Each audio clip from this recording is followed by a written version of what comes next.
the customer's not always right. It's just the truth. Like, I've just dealt with so many case scenarios, and I used to work customer service when I got promoted as a cashier, and you know, you see so many case scenarios, and I'm like, baby, no. Hey guys, welcome back to another banging video. So in today's video, I'm going to be talking to you guys on how to get promoted as a cashier. Now, the company I currently work for is a company that promotes from within, but this advice is going to help you no matter what company you work at. So whether you're at a grocery store, not a grocery store, if you're a cashier and you're looking to go up, the next big thing, I'm going to teach you how to do that in today's video. Now, before we get started, if you guys could please like, comment, and subscribe, I would truly appreciate it because we're on a road to 5K. Let's get it! I am so grateful for each and every one of you. Go ahead and give this video a big thumbs up and comment down below any questions you guys have or like any specific experiences that you want to talk about, because I want to talk about it too. You know, you guys are my friends and we're here to chit chat and get the conversation going. Now, we're just going to go ahead and jump into it. And I just want to start off by saying that in a company, in a retail store and stuff like that, please get over the idea, because I know this is such a common misconception, that if you do, you know, these little extra side things or side gigs, that's how you're going to get promoted. I've seen people who have great relationships with like these big managers, and that doesn't mean anything. Your work and effort and consistency will shine through whatever else you feel that is holding you back, okay? So you might think, you know, damn, they're not promoting me and they're promoting Elizabeth. You know, they're promoting her and she's probably doing all these dirty things on the side, right? Like not just, you know, like I mean that with a second meaning behind it. And you might feel belittled. You might feel like, damn, like, you know, am I not enough? Am I not doing a good enough job? I know you feel that way for a while, but eventually your hard work will shine through and hers is not. And like these managers, I've talked about it before, they like to pretend like, oh yeah, like if you go out with me, I'll make sure, you know, you get promoted.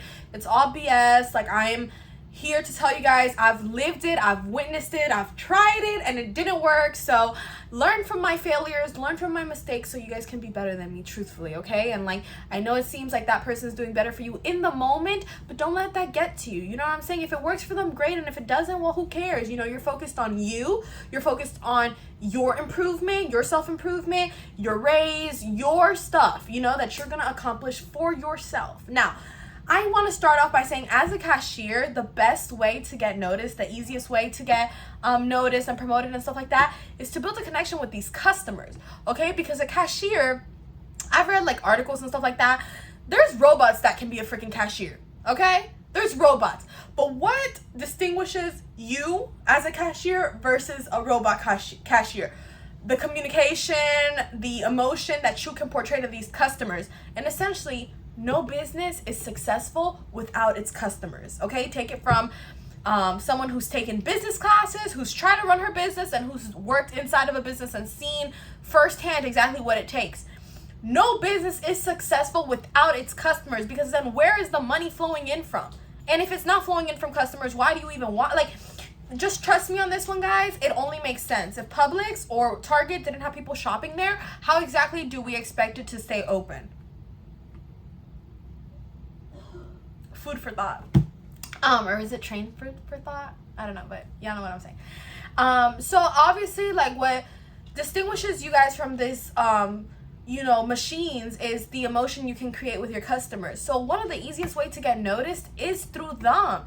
Establish you know, a relationship with your customers. Have conversations with them, and I'm not talking about the lengthiest conversation ever or about like super intimate things, but you know, make it known that you know their name and that you care for them. And if you see them again after not seeing them for a while, be like, hey, you know, how has this been going? I know last time we spoke you said this. And like, that's the easiest way to get noticed. Why? Because the customers get happy, and now when the customers see you, you're not just the cashier, you're their friend, or they like you, or they want to go to your line, and people can see that kind of energy. So let's say I establish a good connection with a customer named Paul, right?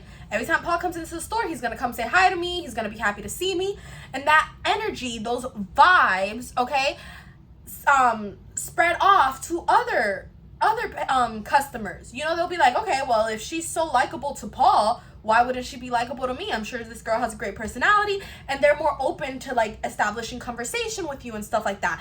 And then your managers notice that, like, hold up, why is this man walking up to that cashier? Oh, because he knows her, because this and that. Oh wow, she knows a lot of people, she treats all these customers good, right? Because if you don't have a good relationship with these customers, they're not going to be greeting you. So it's going to get you noticed very, very, very quick if you have a good connection with them. Also, if you go out of your way with them, you know, if you go above and beyond, it's also an easy way to get noticed, because most likely they will go to your manager and be like, hey, I just wanted to let you know Patricia's doing an amazing job, you know? And same thing with if you do a bad job, they're quick to go to your manager and be like, oh, well, she's not doing a good job, she's, you know, whatever. So it's very, very important that, you know, you try to please the customer to the best extent so that they can go say good things about you.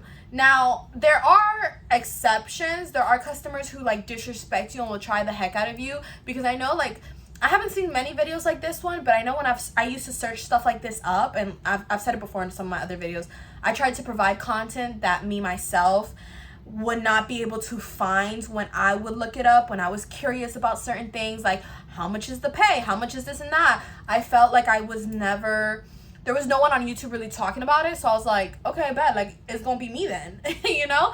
And that's when I opened my channel.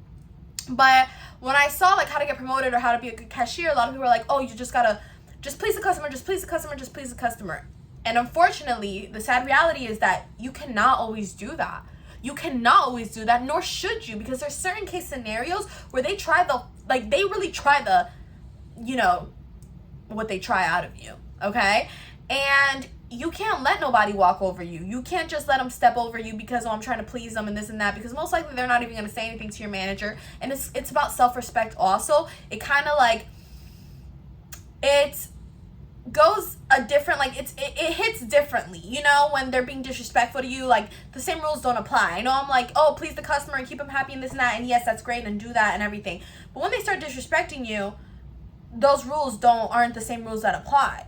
You can be respectful, but you don't have to be doing some of the things you would go above and beyond and do for other customers, because this person is not treating you accordingly, okay? Your job title does not require you, for example, to check the news ad, and if someone is purchasing something that you know is buy one get one free and they only got one thing, you know, your job doesn't require you to be like, oh, you know, why don't you get this cheese or this and that, and like try to help out the customer to that extent. Your cashier really requires you to ring up the items, check out, have a nice day, thanks for shopping with us, you know, come again, whatever, and then boom, bye. But as a cashier who goes above and beyond, and that's how you get noticed, one of the biggest tips I could give you guys is obviously like when you save people money, when you like go above and of what your work requires, and you tell people, hey, this cheese is on sale, I think it would be great for you, it tastes amazing, or like, you know, you give them compliments or whatever, you know, you try to have a good page with them. That's how you get customers to like you. But when someone's disrespecting you, you don't have to be doing all that. You shouldn't be doing all that. And it's not like you're not doing your job. You are doing your job. You're ringing them up and whatever, and if they want to catch an attitude, you call a manager and that's it. That's what your job is. So I don't expect nobody to tolerate the disrespect, truthfully. And I know that there's people who are like, the customer's always right and this and that, and there's ways to not make them feel bad for being wrong, but the customer's not always right. It's just the truth. Like, I've just dealt with so many case scenarios, and I used to work customer service when I got promoted as a cashier, and you know, you see so many case scenarios, and I'm like, baby, no, like, the sign does not say buy one get one free, it says buy two get one free. So you're wrong. But obviously you don't say it. There's a time and a place, and there's a form of saying it, and as long as you're nice and peppy, you know, I tell people all the time, when you're at your workplace, this is how you're getting paid. You know what I'm saying? You gotta fake it a little bit. Like, I know you might be going through a million things at home, but you gotta, you know, like, there's been so many times where I don't find something genuinely funny, and I don't consider myself a fake person, but if it makes the customer feel better for me to be like, then is what I do, you know?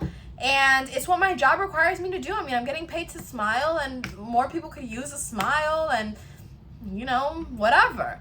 So I think those are some of the ways that you guys will definitely get noticed. I mean, establish your relationship with your customers look into the ad and try to save these people money. Why? Because when you save them money, they automatically like you. Third thing, your personality. It's everything. Smile, laugh. Don't think things so personal, you know? Like, if someone's wrong, that's fine, but you don't have to be a complete, like, rude person about it. Like, no, that's not what it is. You know, it's not buy one, get one. It's buy two, get one. You don't have to say that. You can be like, the sign is so tricky. It's, you know, buy two, get one, not buy one, get one. Oh my gosh, I'm going to have to talk to my manager about that. Like, whatever, you know, say whatever just is not going to make them feel stupid. Because at the end of the day, they misread the sign. It's on them. But you can't, like, entertain the fact that they're wrong. You just got to, you know, kind of, like, move past it and be the bigger person, and that's it. And, like, honestly, that all that stuff helps you get noticed.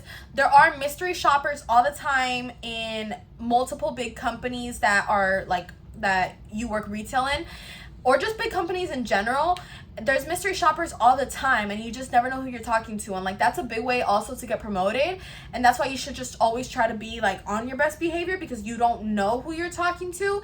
And I've emphasized that in multiple videos, because I'm like, guys, like, even if it's not a mystery shopper, it might be, like, the owner of, like, a really big company that is in your field of study, and all of a sudden they like the way you work and they offer you a job, and, like, you'd be surprised how many connections you can meet through your job. So it's very important that you just kind of, like, even if you're having a bad day, just suck it up and, you know, try to put your best foot forward. And if you do well with these mystery shoppers, that's like a very quick way to get noticed, because obviously they give your manager your name, your title, what you do, all that stuff. So it's important that you establish yourself well with people like that, and just with people in general, because a mystery shopper at the end of the day is some person you don't even know. But you having a good personality will introduce yourself to people who could probably better your life even more than possibly the company you're at. So I just, you know, your personality to me, that's everything always. Like in school and work, parenting, I mean, it's not what you have, it's like your soul, your vibes, your personality, how you treat people. That's really what makes you. And with that being said, I'm just going to go ahead and conclude today's video. If you guys want to see more tips and tricks like this, or a part 2 or something else in specific, go ahead and let me know. I did open recently a cashier series here on my channel, so I hope you guys are enjoying that. And if you haven't seen it yet, make sure you check it out. I've put a lot of time and effort, and I'm really excited because I feel like I've been able to help so many people.